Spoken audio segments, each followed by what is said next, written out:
Agustin, thank you very much for doing this interview with us today. The first question I have for you is with regards to the ambitions of Iberdrola. They are very clear, and we know that Iberdrola, of course, is one of the most sustainable utilities worldwide. But what are your priorities in terms of digital tools, processes, behaviors even, to move forward your sustainability goals? Yeah, well, I would say that our first priority it is to invest heavily. So we need action and we need scale. So we have an ambitious plan for investment of 75 billion up to 2025, 150 billion up to 2030. So invest heavily, and the point it is to also invest wisely. Invest wisely means incorporate all the technology available to increase competitiveness and provide the same level of comfort to our customers than they had before, but with sustainable products. Bring this back to the recent developments, without going too much into the politics, but the recent unfortunate developments, of course, in Ukraine. Have those priorities changed or perhaps been accelerated in some ways? I would say the second. We think we all have understood that after the first oil crisis back in the 70s, the second oil crisis, now the gas crisis that we have today, we have learned that we need to dramatically change our energy system. And we need sources, energy sources that have like three characteristics. First, they should be competitive. Second, they should provide security of supply. And third, they should be environmentally friendly. And I can say that today we have those renewable technologies that can capture wind, sun, and water to provide those three characteristics. And we have to deploy them in an accelerated way. This brings me to perhaps that energy revolution that we are living, that you were also referring to. And I guess the word revolution refers also to that sense of time and the fact that we need to rush everything, and especially in the next 10 years. So can you share perhaps some lessons learned from what you've already put in action, and what are the immediate benefits that you saw? So this is about the here and now, about Iberdrola here and now. I would say that one of the lessons learned it is that technology is not a problem, and technology evolves faster than we expect. So we used to think in a linear way, and we have learned in some other industries, but also in energy, that technology evolution is more sometimes in exponential way. So we shouldn't think about linear developments of the technology, but exponential development of technology, and this makes revolution. It happened in the telecom industry, but it happened in other industries. So this is the first thing. And then you need to, the other lesson, you need to very focus on action. On, as I said before, investment heavily, for sure wisely, but thinking that the change is possible and it will be done. And we want to be one of the companies that is in the leading position to embrace this change and promote this change. Talking about ambition, I think the Iberdrola's ambition to be carbon neutral by 2030, which is a very good and clear ambition. How is this plan shaping up? So what are the things that you're doing within the company to get there? First, you cannot be carbon neutral in any time if you haven't done your homework before. So let's say that we had since 2000 a clear trend of decarbonization of our activities. We have closed all our coal power plants in our fleet.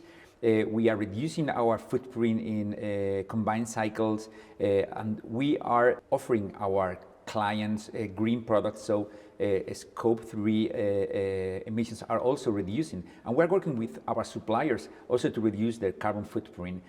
So all in all, it is about having a trend of being in the path of decarbonization. So we are one, as you mentioned before, we are one of the utilities with lower CO2 emissions per kilowatt hour.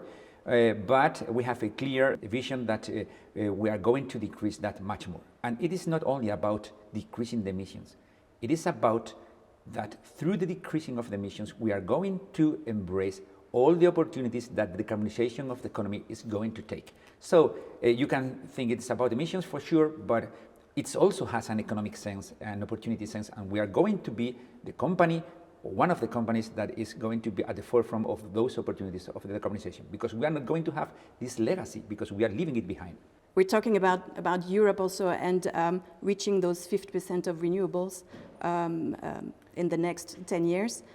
Where should the focus of decarbonization be in order to most effectively accelerate the progress towards net zero in Europe, according to you? So putting this back in a European context. There is low-hanging fruit that can be captured.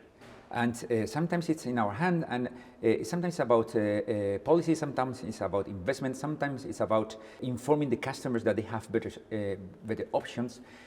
And so my thesis is that first, we have to be able to capture as much renewable energy as possible. And we are in the process of doing so, increasing our, globally in Europe, but also in Spain very heavily, our installed capacity of renewables. But then there is a lot of low-hanging fruit to decarbonize many sectors, like residential heat or low temperature process in the industry, or light-duty vehicles for mobility. So those low-hanging fruit is very interesting. Just one example, in Spain there is 1 million homes being heated with oil. It can be changed in an economic way today to heat pumps, air-to-water source heat pump, and in a competitive way and more sustainable. So why it's not been done? This is a low-hanging fruit that we can take. Can I ask you, how about hydrogen?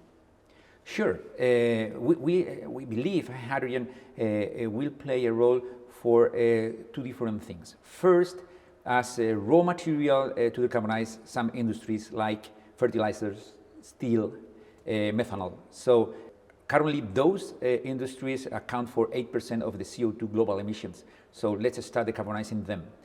Very important thing. Second, we can use hydrogen as an energy carrier for those hard-to-abate sectors. For example, hydrogen in form of ammonia or methanol can be used for shipping or in the future transportation. But I can see hydrogen as an energy carrier for the 2040s, not for the low-hanging fruits I was referring before.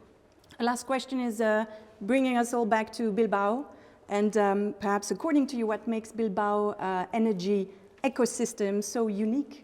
It is true that around Bilbao you can find many manufacturers of electrical equipment,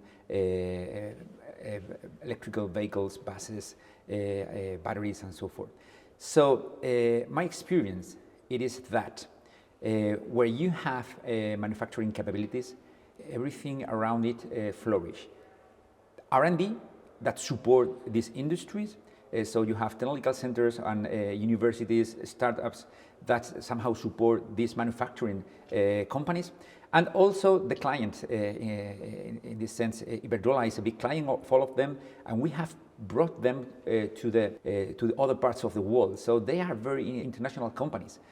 So I think that it's a combination of manufacturing capabilities, R&D applied to real products, and internationalization of this ecosystem. So I think it's one of the hot spots. We used to call it the electrical valley. The Silicon Valley is in California, the electrical industry valley is here in Bilbao. Thank you very much, Agustin, for this interview. Thank you.